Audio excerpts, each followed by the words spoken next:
लोकसभा में चुनाव होने का समय अब बहुत नज़दीक आ गया है, जिसके चलते सत्ताधारी गठबंधन व विपक्षी गठबंधन की अर्थात एनडीए व परिवर्तित किए गए यूपीए की बैठकों का भी काफ़ी दौर चल रहा है। हालांकि इस मामले में हमारी पार्टी भी कोई पीछे नहीं है, बल्कि इन चुनावों की तैयारी को लेकर पिछले कुछ समय से पूरे देश में पार्टी की छोटी छोटी बैठकें व बंद जगह पर कैडर कैंप आदि लेने का भी कार्य काफ़ी युद्ध स्तर पर चल रहा है। और इतना ही नहीं, बल्कि अब एक तरफ सत्ता पक्ष का एनडीए अपनी फिर से पूर्ण बहुमत की सरकार बनाने के लिए अपनी दलीलें दे रहा है, तो वहीं दूसरी तरफ विपक्षी गठबंधन यहाँ सत्ताधारी एनडीए गठबंधन को इस बार चुनाव में मात देने के लिए उनकी नीतियों व कार्यशैली आदि का काफ़ी विरोध कर रहा है, जिसमें बीएसपी भी कोई पीछे नहीं है। जबकि सत्ताधारी पार्टी व विपक्षी पार्टियों के बने गठबंधन के बारे में सच्चाई तो ये है कि यहाँ वर्तमान में विपक्षी गठबंधन के प्रमुख दल कांग्रेस पार्टी ने आज़ादी के बाद शुरू में केंद्र व अधिकांश राज्यों में भी अपने लंबे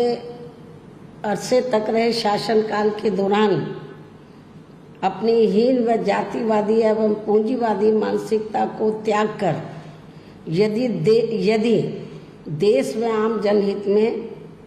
तथा कमजोर वर्गों के हितों में भी पूरी ईमानदारी से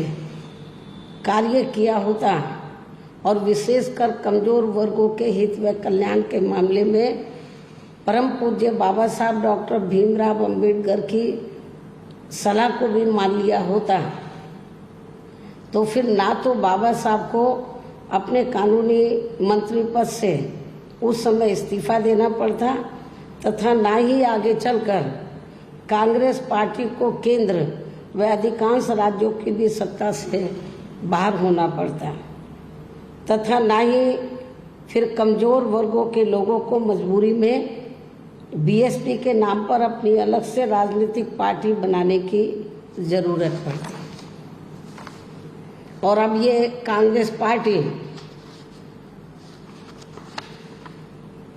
अपनी जैसी जातिवादी व पूंजीवादी सोच रखने वाली पार्टियों के साथ गठबंधन करके फिर से केंद्र की सत्ता में आने के सपने देख रही है, तो वही सत्ताधारी बीजेपी पार्टी भी पुनः केंद्र की सत्ता में आने के लिए अपने एनडीए गठबंधन को हर मामले में मजबूत बनाने में लगी है। साथ ही फिर से सत्ता में आने का दावा भी ठोक रही है। ये कह रही है कि इस बार बीजेपी और उनका गठबंधन 300 से ज़्यादा सीटें लाएगा, इसका भी दावा ठोक रही है, जिनकी कथनी व करनी में कांग्रेस पार्टी की तरह ही कोई खास अंतर नजर नहीं आता है। कहने का तात्पर्य ये है कि अब ये दोनों बने गठबंधन यानी कि एनडीए व परिवर्तित किए गए यूपीए केंद्र की सत्ता में आने के लिए अपने अपने दावे ठोक रहे हैं, जबकि जनता को किए गए इनके वायदे व आश्वासन आदि सत्ता में बने रहने के दौरान अधिकांश खोखले ही साबित हुए हैं। वैसे भी कांग्रेस व बीजेपी एंड कंपनी के बने गठबंधन की अब तक रही सरकार की कार्यशैली यही बताती है कि इनकी नीति, नियत व सोच सर्व समाज में से विशेषकर गरीबों, दलितों, आदिवासियों, पिछड़े वर्गों, मुस्लिम एवं अन्य धार्मिक अल्पसंख्यकों के प्रति लगभग एक जैसी ही रही है, क्योंकि इन्होंने सत्ता में रहकर शुरू से इन वर्गों के मामले में अधिकांश कागजी खाना पूर्ति ही की है तथा जमीनी हकीकत में इनके लिए कोई ठोस कार्य नहीं किए हैं। लेकिन जब ये लोग सत्ता से बाहर हो जाते हैं तो तब फिर वे अपने वोट की खातिर इनके हितों में काफ़ी लंबी चौड़ी बातें करते हैं। जैसे कांग्रेस पार्टी का गरीबी हटाओ का व बीजेपी का हर गरीब के खाते में 20 लाख रुपए पहुंचाने को लेकर कही गई ये बातें सत्ता में आने के बाद केवल हवाई व खोखली ही साबित होकर रह गई हैं, जिसकी खास वजह से ही बीएसपी ने सत्ताधारी गठबंधन व विपक्षी गठबंधन से ज़्यादातर अपनी दूरी ही बना के रखी है। ऐसी स्थिति में अब इन वर्गों के लोगों को यानी कि कमज़ोर वर्गों के लोगों को आपसी भाईचारे के आधार पर वे अपना अकेले ही मजबूत गठबंधन बना के या हर मामले में अपनी एकमात्र हितैषी रही पार्टी बीएसपी को ही मजबूती देनी है तथा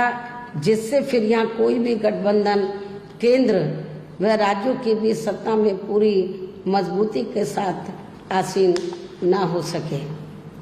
तथा इसके स्थान पर फिर इनकी मजबूत नहीं बल्कि मजबूर सरकार ही बनेगी। हमारी पार्टी का ये पूरा प्रयास होना चाहिए ताकि बीएसपी के सत्ता में ना आने की स्थिति में भी इन कमज़ोर वर्गों का यानी कि दबे कुचले लोगों का ये लोग ज़्यादा शोषण ना कर सके। इतना ही नहीं बल्कि ऐसी स्थिति में बीएसपी को भी सत्ता में आसीन होने का मौका मिल सकता है। और जब तक हम लोग अकेले अपने बलबूते पर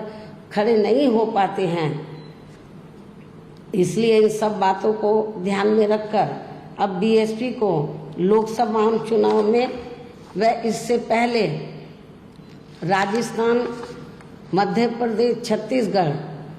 व तेलंगाना आदि राज्यों में होने वाले विधानसभा चुनाव में भी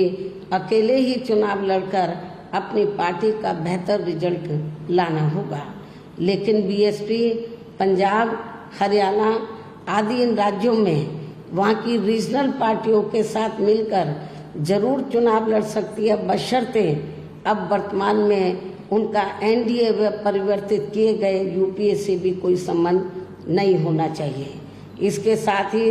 पार्टी के लोगों को हर स्तर पर सत्ताधारी गठबंधन व विपक्षी गठबंधन के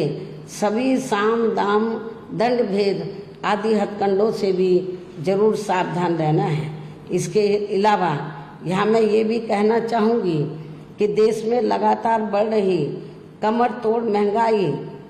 अति गरीबी व बेरोजगारी आदि की इन गंभीर समस्याओं के प्रति केंद्र के उत्तरदायित्व को लेकर कल से शुरू हो रहे संसद के मानसून सत्र में जवाबदेही का लोगों को काफ़ी बेसब्री से इंतजार है। किंतु मणिपुर में जारी चिंतनीय हालात, हिंसा व सुरक्षा ही अब नया मुद्दा बन गया है। किंतु इन समस्याओं के प्रति भाजपा का रवैया अब तक व्यापक जनहित का कम तथा अपने राजनीतिक स्वार्थ का ज़्यादा देखने को मिल रहा है, जिस कारण देश से जुड़े इन मामलों का जटिल बने रहना अति दुखद है।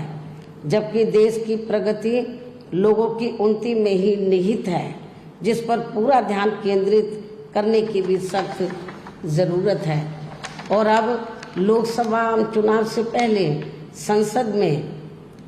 सरकार व विपक्ष का रवैया तकरार, आरोप प्रत्यारोप व जिम्मेदारी से भागने का नहीं बल्कि इन ज्वलंत